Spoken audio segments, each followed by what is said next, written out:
Punta naman tayo sa matrix. Yan, matrix at vector, yung last two modes ng ating calculator is very similar.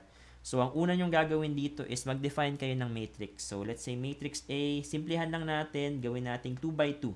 Define natin, let's say 1, negative 2, 3, negative 4. Ganyan. Press CA, tapos ito yung mga operations na pwede nyong gawin sa ating matrix mode. Dimension. So, this is to make other matrices. Let's say, gusto nyo naman i-define yung matrix B.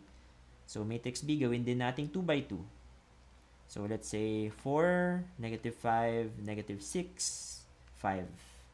So, yan, nakapag-define na tayo both ng matrix A at matrix B. Kung gusto nyong mag-operate ng dalawang matrices na nagawa natin, let's say, gusto nyong i-add silang dalawa, just press matrix A plus matrix B. Yan, makakapag-perform na kayo ng operations on matrices.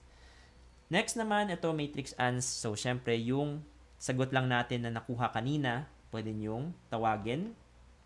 Yan din yun. At kapag magda-down arrow kayo, yan, marami kayong pwede pang magawa sa matrix mode. Pwede nyong kunin yung determinant. Yan, yung determinant ng matrix A. Try natin kunin. Yan, this is 2. Next, pwede nyong makuha yung transpose. So, kunin natin yung transpose ng matrix B naman. Ito yung transpose ng matrix B. Hindi nyo na kailangan mag-compute on your own. Next, we have yung identity. Yan, this just outputs an identity matrix given yung dimension.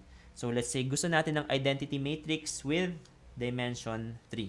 So, 3 by 3 matrix siya na, yan, may 1 dito, may 1 dito, at may 1 dito. Yun yung identity matrix. So, sana natulungan kayo ng video na ito. If you want more tips like this, subscribe kayo sa aming channel for more future videos. Thank you for watching.